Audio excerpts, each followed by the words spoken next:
We held the front line until the next morning. The route of our retreat took us back to that dreadful place. Hanging from the wrecked trucks lay the dead, with their limbs dislocated in a horrifying way. Arms and legs were scattered on the ground, bandages waving in wind. In their panic, most of the wounded had tried to crawl on all fours, but most lacked the strength for the effort. Their wounds reopened, and they bled to death or suffered circulatory collapse. The radius of the death camp, sown with corpses, extended 300 meters from the train wreck. The few doctors and nurses had done everything possible. Hope grew as we approached. A group of 50 German riflemen, half of them in need of urgent medical attention. The Russians were close behind and would arrive in less than an hour. We helped improvise stretchers and agreed on a cruel selection, choosing those who could still walk or had a real chance of surviving transfer on a stretcher. The rest would be left. 24 hours earlier, to some extent, we envied the wounded, since at least in theory, they had survived and were now heading home. But now the war had recovered them, had returned them to our ranks, and had entrusted them with the task of fighting for their lives if they wanted to continue living. A pistol shot rang out. Instinctively, everyone looked toward the source of the shot. A Jaeger, within .08 in hand, stood next to the corpse of a wounded man. I approached and asked him, "What have you done?" With a sob, he sank to his knees and took minutes to compose himself enough to respond. I looked at the body of his friend and neighbor, both legs amputated, the stumps torn and bleeding, and the upper torso riddled with steel fragments. It was incredible he had survived so long with such wounds.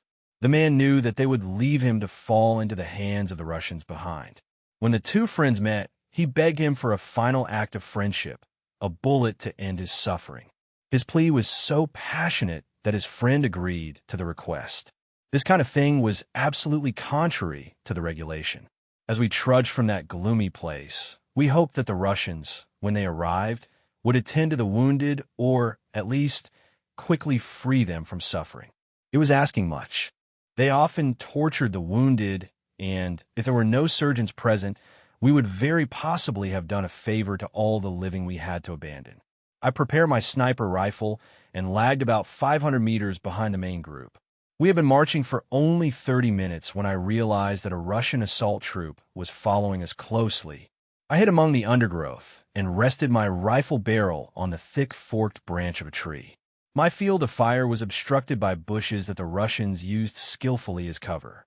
Routine, intuition, and sensitivity, innate inborn hunters, paid off in situations like this. At 150 meters, I identified the platoon leader, aimed with the telescopic sight at his chest, and watched his passage through the dense vegetation. The right moment arrived. For a second, he was exposed between the bushes. I pulled the trigger and saw the impact of the projectile throw him backwards against the undergrowth. His platoon was astute enough to recognize the work of a sniper and scattered in all directions seeking cover. I fired 2 more times without a definitive result, although a bullet hit a canteen and kept them all crouched down for the next half hour, which gave us precious time for my group to retreat. When I rejoined them to inform them of my success, several riflemen volunteered to protect the rear guard of our column with me, and, surprisingly, by nightfall we were still undetected. During the night, our path coincided with another battalion of hunters. This gave us a formation with a respectable number, and we soon received a signal ordering us to entrench and slow the Russian advance as long as possible.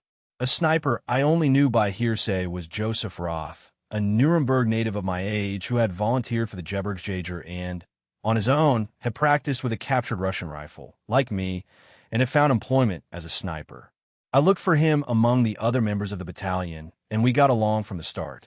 The battalion commander knew how important it was to have snipers integrated into the defensive scheme and gave us free rein.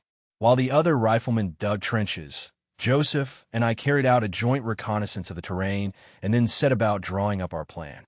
We agreed that 2 experts working together were better than shooters operating alone.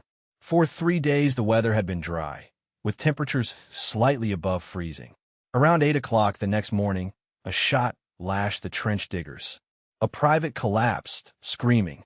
Like lightning, everyone else threw themselves to the ground, except one, who hesitated a fraction of a second, debating whether to help his fallen friend or not.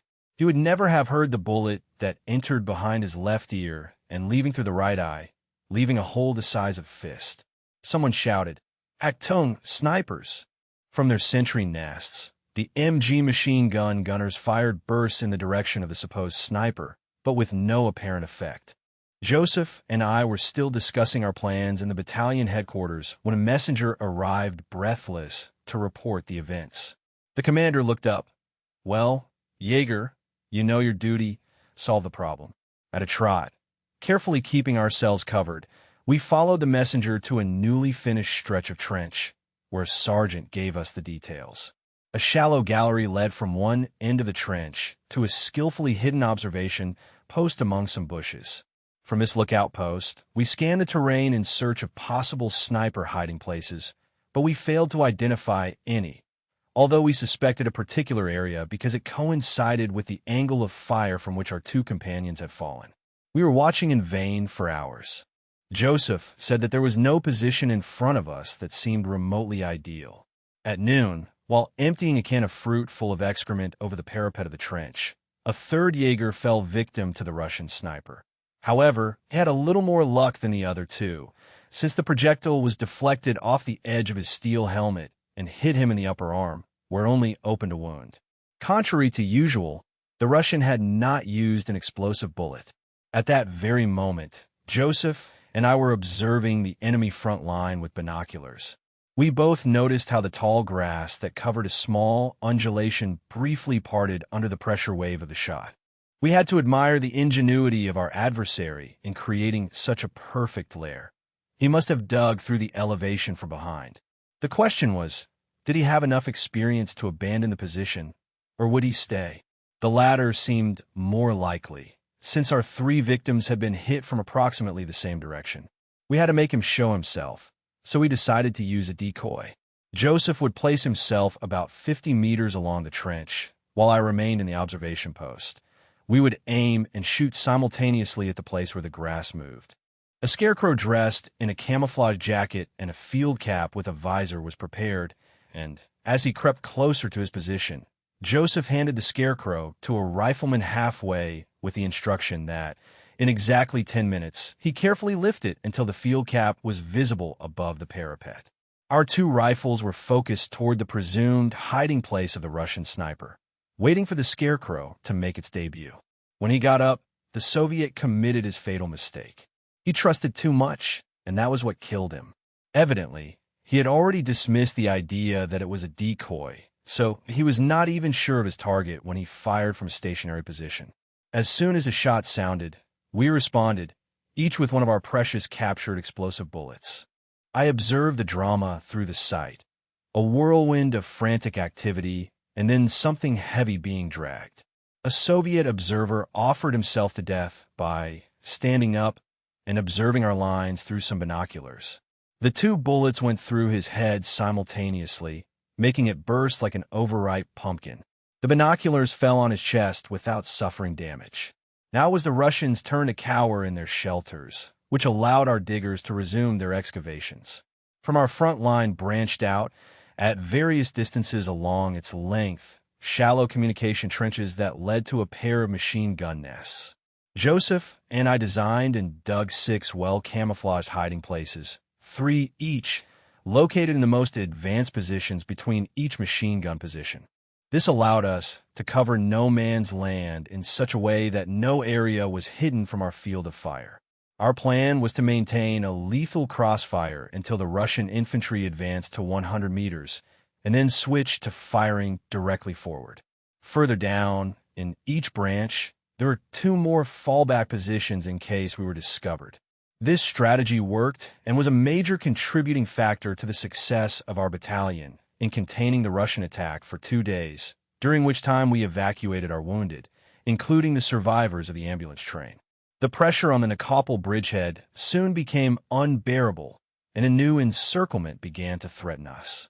The merged battalions separated in the general reorganization. Joseph and I shook hands and expressed the hope of seeing each other again in the future in happier circumstances. Our cooperation had shown that having a specialized observer could be a decisive factor. Although after the death of Baljo and Moser, I had sworn to work alone, I saw that teamwork had undeniable advantages, a fact that I managed to convince my company commander to such an extent that he agreed to let me recruit a veteran assistant whenever I deemed it appropriate. Our two regiments began their bitter struggle to escape the Russian encirclement maneuver. The GGR 144 was assigned the mission of carrying out distraction raids in order to keep important crossings open that would be used by our retreating forces. With our severely reduced numbers, it was almost a miracle that we kept the line intact and even launched the odd counterattack to give a false impression of our strength. We suffered heavy losses, and the survival of our weakened regiment was never guaranteed, as entire companies were annihilated to the last man. On February 12, 1944, after 4 days of fierce fighting, the order came to evacuate the Nikopol bridgehead. By then, our regiment had been without supplies for so long that we completely lacked heavy infantry weapons, and each rifleman had a maximum of 10 cartridges. Since we were under continuous pressure from the enemy, the situation was extremely serious, and the few snipers were called upon to play the role of artillery. We were the last line of desperate defense, the last hope of keeping the Soviets at bay, and we all set to work gathering all available Russian ammunition. The 3rd GD fought to get out of the encirclement after a great effort and with great losses, and reached the new front line in Ingulez. We were helped by the harsh winter with ice and snowstorms, which made organized fighting impossible but did not alleviate our state of weakness. Dazed, we advanced, staggering through the steppe plain, with ice crystals that pierced our gaunt faces like needles. The thermometer read 50 degrees below zero. Whoever stopped moving or fell exhausted suffered fatal frostbite within minutes. The studded soles of our mountain boots conducted the cold. If one had sweaty socks, the skin would often freeze and stick to the boot, and then one could only move forward crawling. The doctors could not do anything to help because all the liquid medications had frozen in there. Packaging, although for the most serious cases they always had some ampoules of morphine available in their mouths. The wounds froze instantly and became gangrenous. Fights broke out over the possession of winter clothing found on the rigid, frozen corpses. Happy was he who came out richer with a snow hat or leather boots. The battalion advanced mercilessly. Sometimes when I stopped to catch my breath, they encouraged me to move forward with a kick in the butt or a blow with the butt of the rifle, and when necessary, I returned the compliment. Many of ours died of cold or exhaustion, further reducing our number of combat-ready fighters. We dragged the wounded as long as someone retained some possibility of recovery. Otherwise, we abandoned them, along with the mules that could no longer move, having long since consumed their last reserves of oats. Our ice-covered weapons were useless. The extreme cold contracted the steel, jamming the barrels. The expensive precision work, the hallmark of the German arms manufacturer, was now a curse. Russian weapons, with their much greater tolerances, worked even at the lowest temperatures. Digging trenches in the rock-hard ground was impossible. Driven by the instinct for survival, we trudged through the merciless steppe as blizzard raged. Numbed by hunger and exhaustion, I staggered through the knee-deep snow with my sniper rifle on my back and wrapped in a thick blanket for protection. Over the uniform, I wore a padded camouflage jacket with a large hood covering my head and face. After a while, through the storm's impenetrable haze, the silhouette of a ruined farm with a huge barn next to it was outlined. At that point, the cold was almost unbearable. When I turned toward it, the ground collapsed. With a scream, I fell into an infantry trench. One of the occupants was still there, stiff as a board, with a frozen smile. Like a wild beetle, I crawled on all fours to the surface. The farm was only 30 meters away. Suddenly, there was movement inside, and we scattered quickly. My limbs were so cold that I couldn't get the rifle off. Several attempts failed. We were helpless. The wind carried fragments of a conversation in Russian. Fearfully, we awaited the bursts of fire from the machine guns that would seal our fate. Nothing happened. A few minutes of terrible uncertainty passed until it became clear. The Russians were trapped by snow and could not fight. Both sides retreated cautiously. Night fell, and the storm intensified. At that moment, finding shelter meant the difference between life and death. We crawled towards the gigantic pile of hay, the only protection for kilometers around against nature's fury. We had reached a point where nothing mattered anymore. The only thing that mattered was taking shelter. We ran the last meters and sank deep into the warm straw. Abandoning all rules of self-protection and security, we huddled together like piglets and thus survived. During the 2 days and nights that the storm raged with unbridled fury, we suspended hostilities, since the barn was also the only chance of survival for the Russians. Unable to fight, the bitter enemies agreed to share the barn, separated by a central dividing line. The storm subsided on the morning of February 20th, 1944, at which point our weapons were once again usable. Nervously, we approached the gigantic barn, cautiously searching for the Russians. These had decided that discretion was best and had disappeared into the night. A 3-man patrol, with snow up to their waists, inspected the farm for signs of life. They returned relieved. We had the farm to ourselves. Shortly after we resumed our painful march through the desert of snow, infinite and deadly silent, towards a new strong point in Ingles. We had gone days without eating and were on the verge of collapse when we came across a ruined town controlled by our troops, for which our regiment obtained ammunition, clothing, blankets, and food. As I was attached to the battalion headquarters, I enjoyed the luxury of superior accommodation, to the extent that it could be called that, equipped with an oven. I was dozing in a cozy corner when Hauptmann Klaus returned from a regimental briefing. Trembling with cold, he bent down before the crackling fire of the stove and brought his soaked boots closer to the heat. A pleasant feeling of relaxation must have invaded him, because he let himself fall against the wall and soon fell asleep.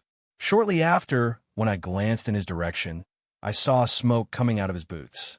In seconds, he jumped up with a cry of "Shit, it's hot," and began jumping around the room. His efforts to remove his boots, even with the help of a companion, were in vain. The wet leather had dried too quickly with the heat and, as it shrank, stuck to his feet. The only solution was for Klaus to sit with his boots submerged in cold water and wait for the leather to soften and expand. Before the broad smiles of a large crowd, the crisis was finally overcome. Later that day, the delivery of new uniforms was announced, and Klaus was able to exchange his leather boots for a pair lined with fur. On February 25, 1944, the Russians attacked, but were repelled by the defensive fire of a newly operational mountain artillery regiment. Meanwhile, the infantry retreated to Ingles, where a new front line was established. As so often in the past, the operation had been spoiled. Although the officers on the ground had correctly planned the strategic and tactical situation, the OKH intervened, ordering that totally superfluous positions be maintained at all costs. The result was more human and material losses, which could no longer be recovered, since from a logistical point of view, it was no longer possible to compensate for the enormous exhaustion of resources on this front, despite the fact that the lines of communication were becoming increasingly reduced. The military operation degenerated into a chaotic struggle for withdrawal in which the slogan was, "Every man for himself." The Ingles line was a disaster foretold. Requests to shorten the line were rejected, and the essential reorganization of the forces was abruptly dismissed. An overflowing and disorganized front line awaited the increasingly gigantic Russian attacks. Divisions and regiments with high morale and extensive experience, such as the 3rd GD, carried the hopes of the local commanders. Repeatedly thrown into the center of the fray, the responsibility for preventing a major breach in the line and the specter of encirclement often fell on their shoulders. They had no operational security since everything in the rear was improvised. The price was unbearable in losses of men and materials. On March 1st, 1944, large waves of Russian infantry launched themselves towards the German lines. Their determination on this occasion was especially remarkable. The 3rd GD shared the sector with the 1st Panzer Grenadier Division and, along this stretch, the Soviets replenished their personnel losses daily, with endless columns of men arriving from the interior. They lost 1,000 men a day, while our losses did not approach that figure. On the third day, the Panzer Grenadiers were annihilated, and we had to plug the gap in the flank. On the fourth day, the 3rd GED had been reduced to half its initial number, with 50% fallen on the battlefield or wounded and unable to continue. Although I was in the very center of the battle, I suffered only a few scratches. Once again, high morale and experience proved for some time that they could compensate for what was sadly lacking in numbers. But by the end of the 5th day, my battalion had been reduced to 60. While we were holding off an enemy that was attacking on 2 sides of the wedge, the sound of violent combat intensified to our rear, and at the same time, a radio operator received a signal for battalion headquarters indicating that they were under heavy attack, and asking for help. An enemy unit had infiltrated behind our lines and was trying to eradicate our command center. 30 defenders faced a numerical superiority of 3-1. A violent confrontation had begun, and the defenders were running out of ammunition. The structure of the battalion headquarters was not intended as a fortification, and casualties were already heavy. The main Russian attack on the front line was concentrated further down, so the company commander decided to risk weakening the sector by freeing a couple of men to defend the battalion headquarters. This was agreed with other company commanders, who also detached a few men each. Soon the necessary platoon was gathered, 20 in total, including myself and a specially selected observer. The report from battalion headquarters had arrived at about 8 in the morning. Barely an hour later, the relief platoon set off to cover the 1,500 meters that separated us as quickly as possible, but with due caution, and in a quarter of an hour established contact with the enemy.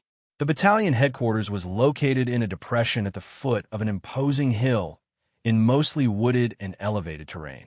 We did not have the strength to hold the hill, but for the Russians it was of strategic importance, since from the top they could see the German positions. The defenders had retreated to the last remaining fortification and had almost exhausted their ammunition.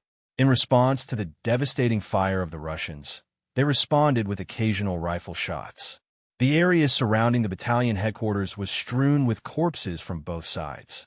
We stopped briefly to assess the situation. With my observer, I looked for thick vegetation that seemed to offer excellent natural cover and a relatively good view of what was happening. While the platoon prepared, waiting for the signal to attack, my observer assessed the Russian forces. Through his binoculars, he had a much wider field of vision compared to what I had through my telescopic sight, which would undoubtedly help me to significantly increase my number of casualties thanks to his precise indications of where to aim. I watched as an apparently dead German infantryman, with a bleeding head wound, tried to get up and was immediately shot down by a burst of fire from a Russian machine gun. His head became a red mass under the rain of projectiles. Small earth wall, 10 meters to the right. My observer murmured. I moved the rifle, and soon I had the Russian in the sights. I aimed at his chest, I squeezed the trigger, and I mortally wounded him. A perfect shot at 150 meters. This success was a signal for attack. The platoon opened with fire. My own projectiles began to thin enemy ranks. The skirmish was brief but violent. Trapped in the platoon's unexpected crossfire and the sniper, and horrified by growing losses, the Russians lost their heads. Firing wildly, they retreated in disarray. 20 reached the thicket, leaving behind 80 dead and wounded. There was no time for anything else. After a brief discussion with the survivors of the battalion headquarters, we headed once again to the front. 20 minutes later, we were in our trenches. The battle lasted almost 6 days without rest. Towards the end, we were so exhausted that it was easy to fall into a coma-like sleep during the brief moments of inactivity. The doctors regularly gave out Pervitin to keep us alert. The 3rd GD maintained its positions until March 7th, 1944, despite the Soviets crossing the Ingulez River the day before and blowing up parts of the front. The division became a thorn. To eliminate us, the usual infantry solution was adopted. The GGR 144 was at this pressure center. When the situation became too dangerous, we retreated to regimental headquarters and fought there. The command structure had ceased working. Each group fought for itself, for survival. In the midst of this confusion, the order came to retreat immediately to the other side of the Ingles. That was easier said than done. The Russians had managed to almost isolate the 3rd GD.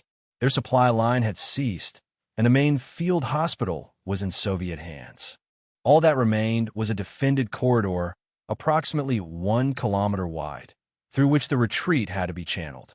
In these circumstances, the few survivors in fighting condition and the wounded who could walk from the GGR 144 began the retreat, swollen from time to time by the remains of other units. Among the latter were 4 doctors who had fled the Russian assault on the main field hospital.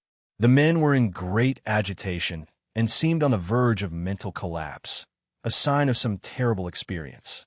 A sergeant who asked them why and how it all happened received so incoherent an answer that he shrugged, bewildered, and passed them to the first aid station with the order to give them food and a shot of rum. This took effect, and after a while, they calmed down enough to relate their gruesome experience. We were horrified by what they told us, reinforcing our will to resist Russian captivity. Not all the wounded had gotten a place on the fateful last ambulance train that left the partial siege. The desperate cases had been left behind in the main field hospital, in a doctor and 7 medics' care. To indicate that the area was out of combat, it had been signaled with white and Red Cross flags, and all weapons were in sight. It was a Mongolian unit that captured the field hospital.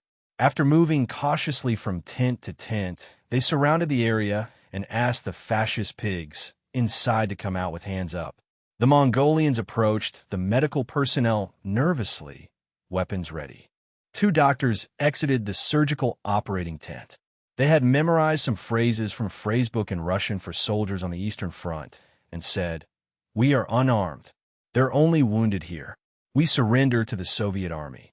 With hands up, the 2 doctors, trembling with fear, awaited the confrontation with the Asian soldiers. The first one approached them and gave an order that was not understood. Immediately, the Mongolian hit the doctor in the face with the butt of his submachine gun, breaking his nose. Blood gushed quickly between his fingers, covering the wound in his mouth. This one collapsed to the ground. The Mongolian took a step back and fired several bursts into the wounded man's torso. At that moment, the surgeon, still with his apron stained with blood, came out of the operating tent with an assistant to find out what was happening. 4 other Russians, attracted by the commotion, arrived and forced the 3 Germans back into the operating tent at gunpoint, shouting incomprehensible orders. On the operating table lay a soldier with serious head injuries, being bandaged by a 4th doctor. One of the Russians pushed his way through, took a knife from the sheath of his belt, and stuck it to the patient in the heart through the rib cage. Turn it 2 or 3 times before removing it and commented, "This fascist pig is no longer useful to us." The Germans watched in shock, aware of the danger they faced. They were forced into an adjoining tent where surgery on other seriously injured men had been prepared. A Mongol sergeant shoved the surgeon as he begged the Soviets to spare the wounded's lives. The sergeant said, "Now we will show you what happens to those who invade Mother Russia and kill our women and children." With a gesture to a subordinate, he pointed to the wounded and said, "Cut their throats like sheep." Wherever these people came from, they must have been expert cattle ranchers and sheep killers, because they took sharp knives from their boots and set to the task skillfully. Without the slightest sign of emotion, they lifted each head and made a deep incision in its throat. The Mongols worked quickly and skillfully, and in a few minutes the operating room had become a human slaughterhouse. Most did not die instantly, but bled to death right there on the spot. The surgeon, who faced the ugliness of war every day, paled and collapsed to his knees in shock. "Weak," said the Mongol sergeant, hitting the surgeon in the face with the butt of his submachine gun. And he added, "Pig, lick my boots," then lifted the weapon by the barrel and smashed it with all his strength against the German skull. He dealt him 3 more blows to ensure he was dead.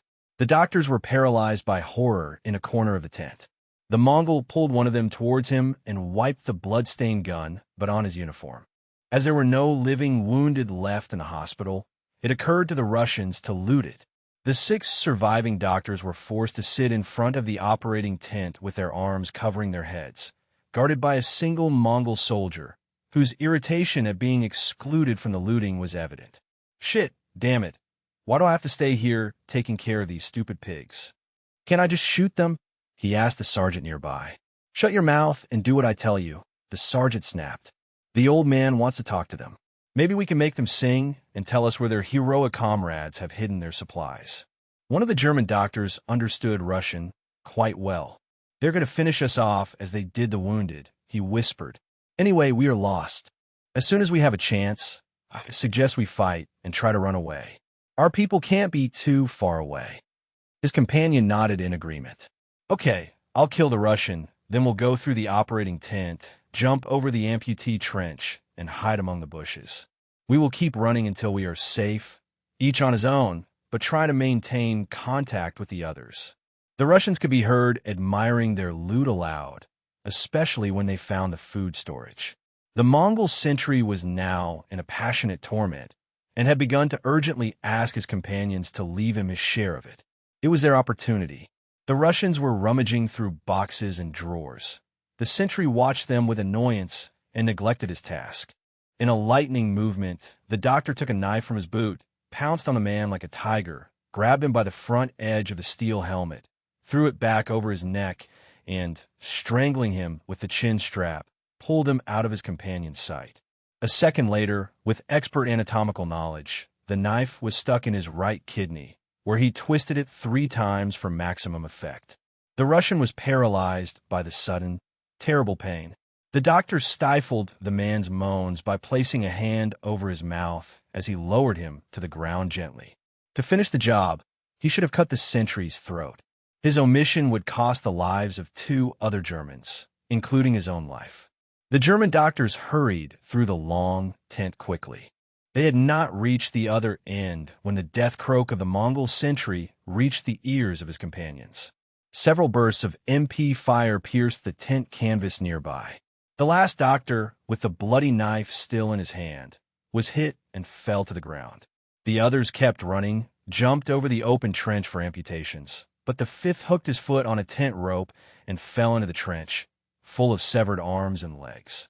The 4th had reached the other side, hesitated briefly, and reached out to the 5th man. As he got up, a burst of machine gun fire hit him in the back instantly.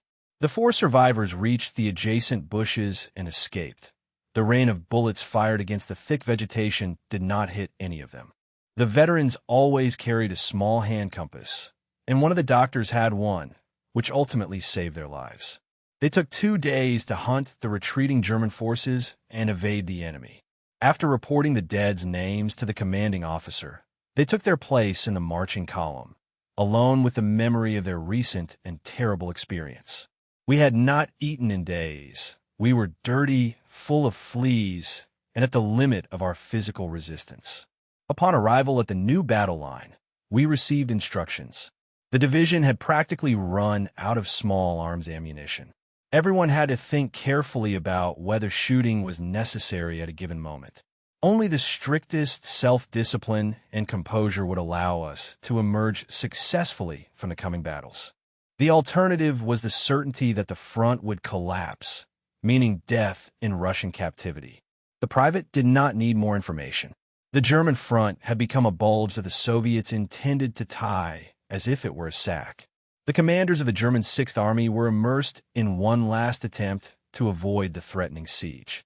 However, if it had not been for the lack of coordination between the different Russian armies, the pincer maneuver could not have been stopped. 15 German divisions were concentrated into a wedge.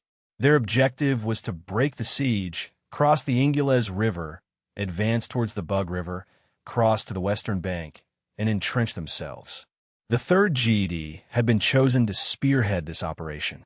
It was the first to reach the Ingles and find a suitable crossing. A sapper battalion installed a portable dam, while Soviet attacks were uncoordinated and easy to resist. Meanwhile, advanced units of the GJR 138 and 144 occupied the bridgeheads to secure the crossing and repel any enemy response.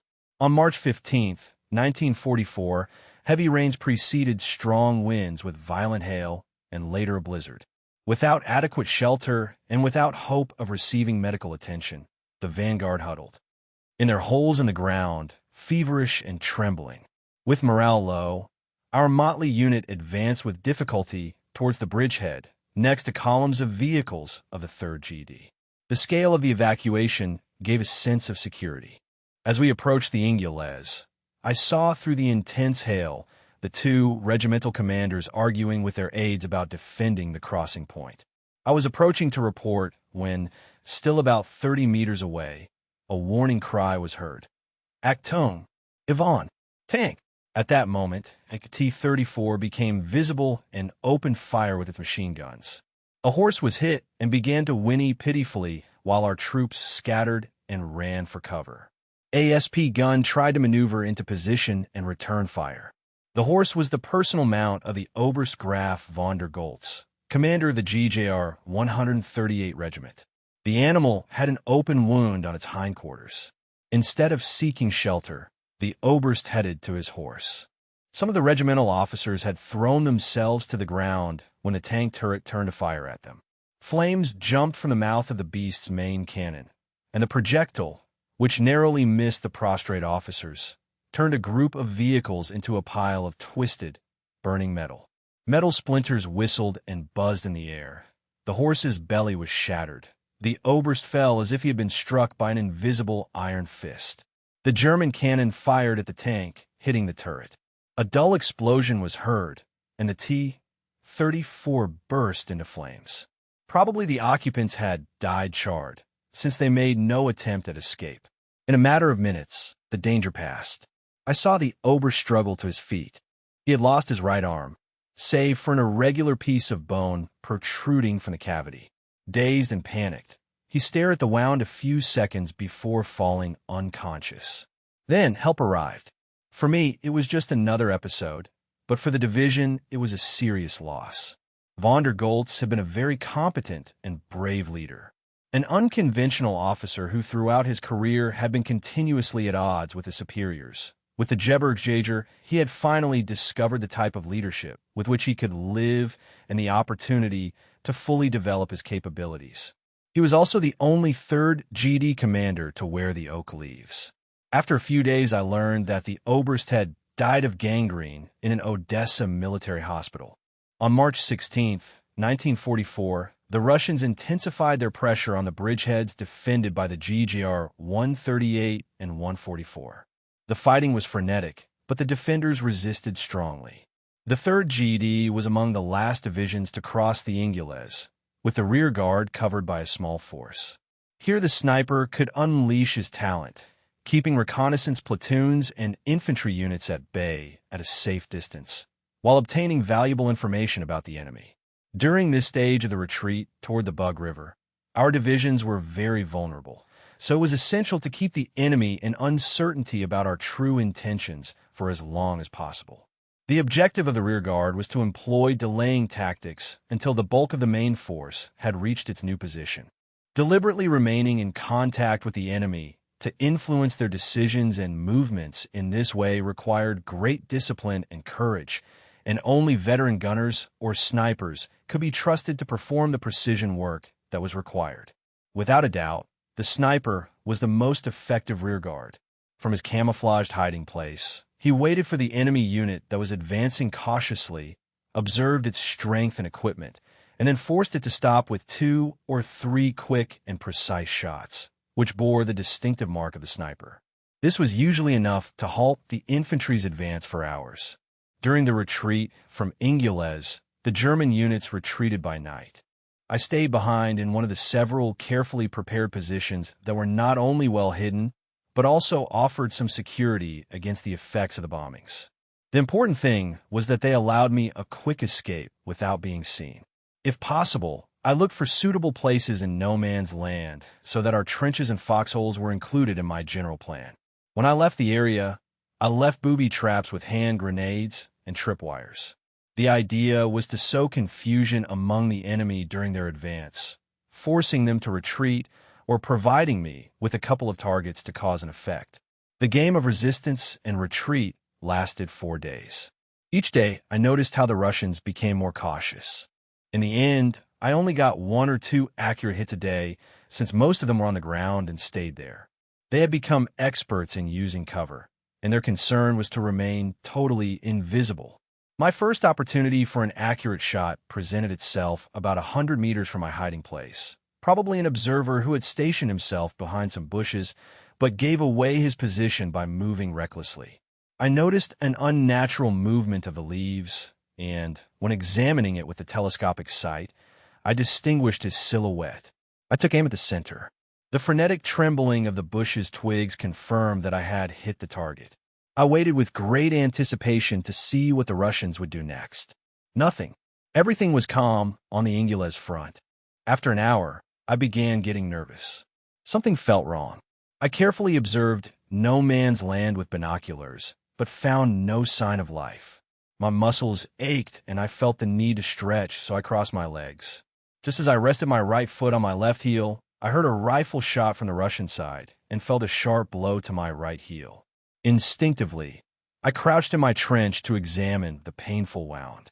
The entire heel had been torn from the boot, and blood was gushing from the sole. I immediately recognized the work of a sniper, and he must have been the best, both for his observation and for his aim. It had been a master shot. Now my only thought was survival. Since my hiding place had been discovered, I could not afford to reveal even an inch of my body, so I remained crouched. For the moment, it seemed that the Russian was hesitant. He did not know the effect his bullet had had, so we were to stand still. No one on the Soviet side was willing to risk showing themselves, and my more detailed examination of the terrain revealed no trace of my opponent. My hope was that he would remain crouched until nightfall, at which point I could retreat unseen. The hours dragged on until, finally, night's arrival freed me from the trap. I found the exit path that I had marked towards the neighboring company sector. The next day, I remained especially alert, but luckily my path did not cross with that of my Russian counterpart again. A couple of days later, the rear guard reached the Bug River and crossed to the west bank unseen. Our facilities on the riverbank were solid and of good quality, as they had been built 2 years earlier, during our advance to the east, and little additional work was needed to make them comfortable. Meanwhile, the Russians surprised us by leaving us completely alone, and we spent a whole week not only recovering, but also rearming and re-equipping. Some reserves even showed up. It felt like being on vacation. We slept 8 hours a day, ate regularly, and showered occasionally. But the idyll was short-lived. On the night of March 26, 1944, taking advantage of the darkness, Russian assault troops crossed the Bug unseen, establishing a bridgehead under the cliff where the battalion was quartered. At dawn, the band of hardened veterans sneaked into the trenches and defeated the sentries with knives and sharpened entrenching tools. No shot was fired, and no prisoners were taken. The day was saved thanks to the alertness of an MG gunner. Observing the opposite bank with binoculars, 200 meters away, he saw a kind of raft being lowered into the water and quickly checked the German positions. Upon glimpsing for an instant the tips of 2 Russian helmets above the parapet of the trench, he gave the alarm. A shooting broke out, the military police babbled, and shouts were heard. The Russian incursion had finally been detected, and a violent hand-to-hand fight began in the trenches. In a matter of seconds, the German defenders were fully awake, armed, and occupying their positions. The Soviets had embarked on an amphibious crossing of the Bug, paying no attention to the murderous defensive fire.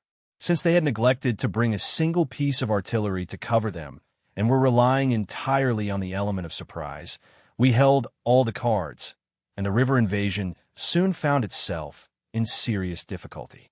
However, a dangerous situation was developing in the trenches, which we had begun to lose bit by bit, section by section.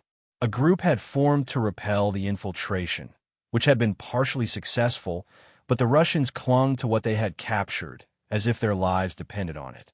I was eliminating one by one the Russians who were in the barges when a non-commissioned officer, who was observing the fight in the trenches with binoculars, drew my attention to a soldier wearing a white fur hat, apparently the commander of the group, who was continually seen in the middle of the fight and who seemed to encourage the fierce Russian resistance. I think that fine fur hat over there is their leader. If you can knock him out, ours will finish the rest. I knew how an officer leading his men in the heat of battle could motivate people to fight, and the demoralizing effect his fall would have. With a couple of strides, I reached a curve in the trench complex from where I had a good field of fire and a place to rest my rifle. Given the importance of the task, I decided to use one of my precious explosive bullets. These bullets were very difficult to find among the captured ammunition. I prepared the weapon and waited for my opportunity for the fatal shot. The non-commissioned officer was my observer and watched the opposite trench with his binoculars. Suddenly, the fur cap appeared above the parapet of the trench. "There, Sep, to the right," the non-commissioned officer shouted. I aimed the weapon, but the target had already disappeared. "Sep, he's heading to the right. Wait a bit, and you'll see the hat appear over the trench." I had calculated the rhythm of my adversary. He would soon pass through the trench entrance, which would give me a fraction of a second to shoot him. I aimed with the sight at head height and waited for the decisive moment. Suddenly, 120 meters away, the target's head filled the sight. My shot resonates and hits the target. Through our optics, the non-commissioned officer and I saw how the white fur cap swelled like a balloon and then burst like a ripe watermelon. Deprived of their commander, the Russians seemed confused and disoriented. Our assault force seized the opportunity to retake the occupied trenches. In the fighting that followed, the invading veterans were annihilated to the last man. I immediately turned my attention to the invading force arriving by river, and my observer wielded his carbine.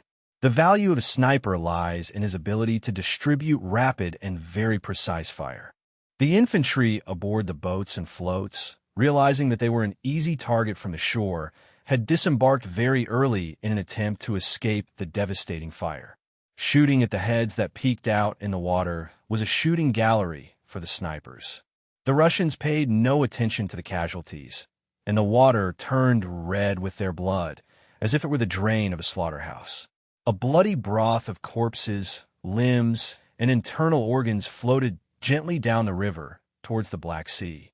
A neighboring sector of the line was captured by the Soviets, but despite the exposed flank, the GGR-144 repelled everything the Russians could throw at it and held its trenches until March 27, 1944, when the 3rd GD was ordered to withdraw to the Dniester, 300 kilometers to the southwest.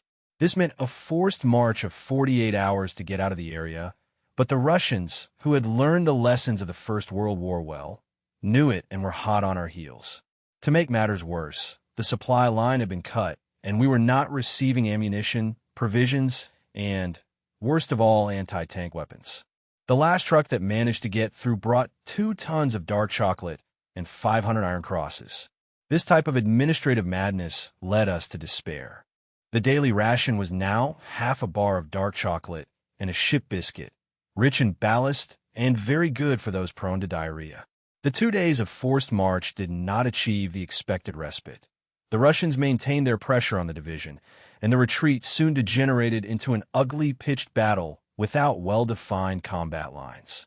The Soviets were everywhere, creating islands of German resistance that had no choice but to continue fighting alone in the hope of later regaining contact with the main group.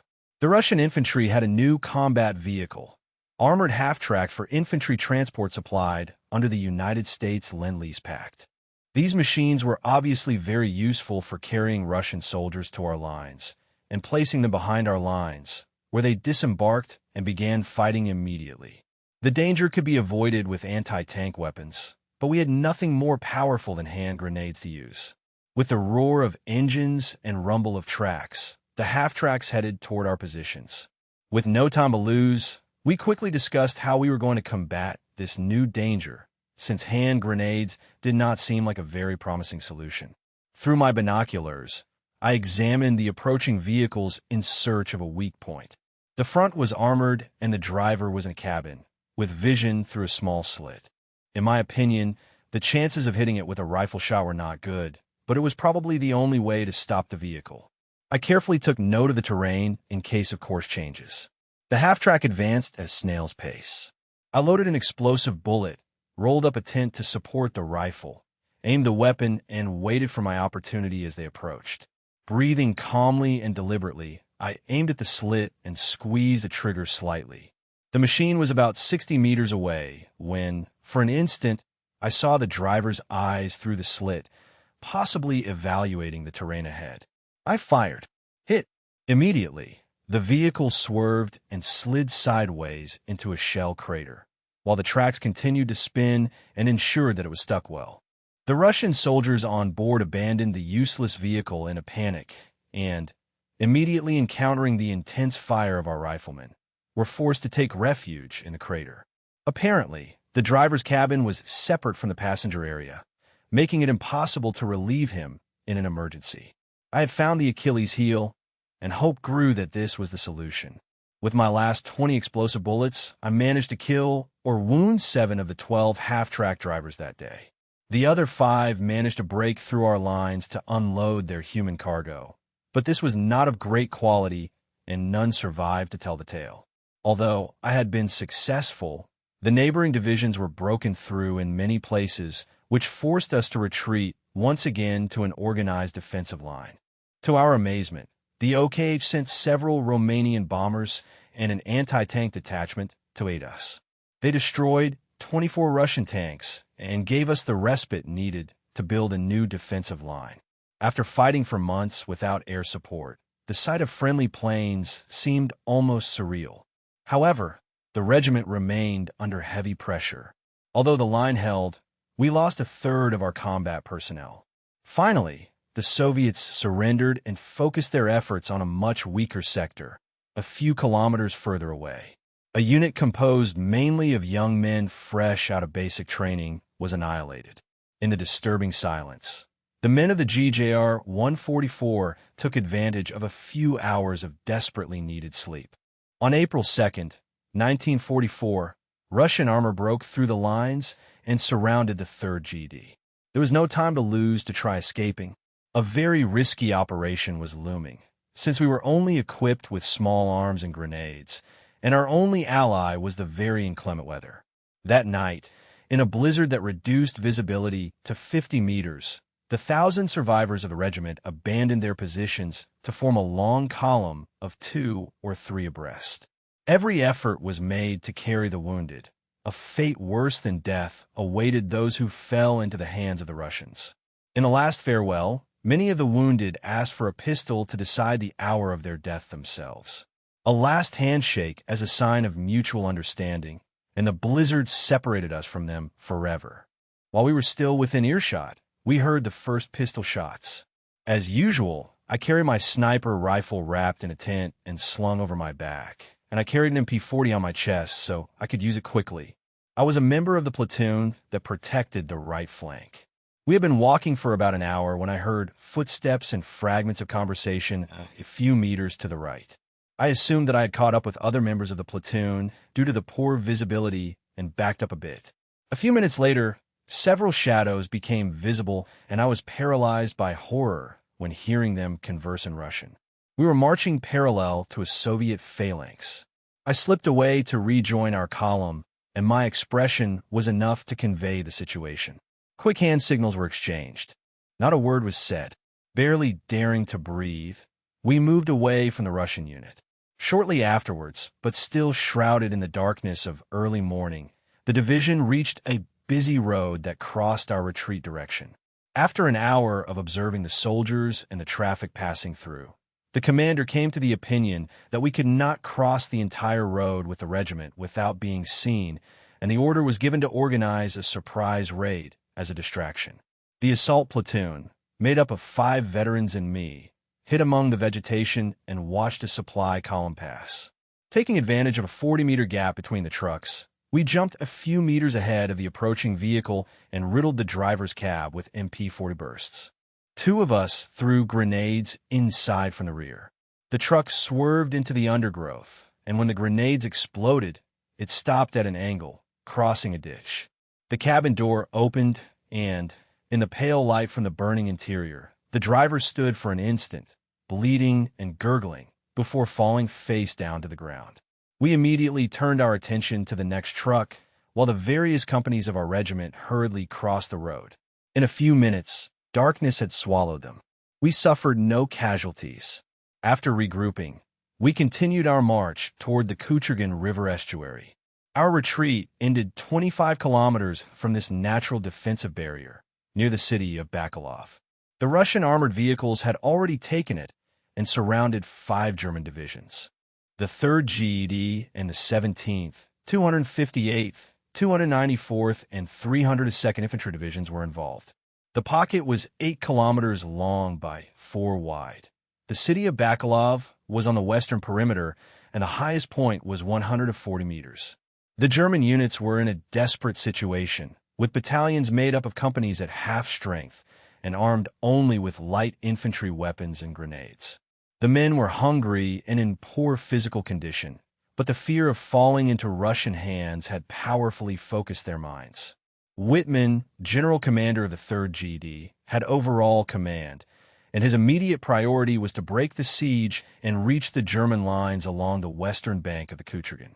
In addition to the failure of logistics, the communications network had collapsed, and messages were transmitted by messengers, wasting valuable time that should have been spent planning the escape strategy. The plan was finally finalized during the afternoon of April 5, 1944, and at 5 o'clock, the 3rd GD led the assault on Bakalov. The Russians were clearly surprised by the fighting spirit of these exhausted German troops and offered so little resistance that Bakalov was in our hands by 9 o'clock at night. The GGR 144 took a small village a few kilometers to the west of the city. This strategy had been devised after receiving information about a second nearby siege of which the 24th Army Corps was a victim. In order to kill 2 birds with 1 stone and give greater impact to the breakout operation, General Whitman decided that the 2 sieges should be broken in a concerted manner, since his main fear was that the movement of the Army Corps would be too slow and would stagnate. Unfortunately, he was unable to contact the 24th Army Corps, so in order to carry out his plan, he made the dangerous decision to suspend his own operation, capturing Bakalov and helping the Army Corps by having his own divisions bear the brunt of the Russian attack, including the GJR 144. The town, whose name I do not remember, was on the northwest perimeter of the siege, a typical rural village in the region, with about 20 rudimentary adobe houses with thatched roofs and a sparse forest as a backdrop. Together with 10 riflemen, I took possession of the ruins of a secluded farm and prepared 4 hiding places with good cover and field of fire, paying special attention to the speed and protection of movements between the 5 locations. From 7 o'clock in the afternoon on April 6th, the Russians began to probe the perimeter at various points, and shortly before 9:30, they set fire to the houses in the town as a prelude to an attack by the galloping Cossack cavalry. Very mobile, they quickly reached our positions, and, in the flickering light of the bonfires, it was almost impossible to accurately shoot the riders. Therefore, as much as we regretted it, we had to aim at the horses. I knew the neuralgic points to aim at thanks to my experience as a sniper against Russian transport horses. If the bullet impacted around the sternum, the animal collapsed immediately, often falling on the dismounted rider. If I hit him in the intestinal renal region, the beast reared uncontrollably and ended up falling after violent convulsions of its legs. I decided to aim at the sternum if possible, and at the diaphragm of the more distant horses. The riflemen in my platoon would then take care of finishing off the Cossacks at will.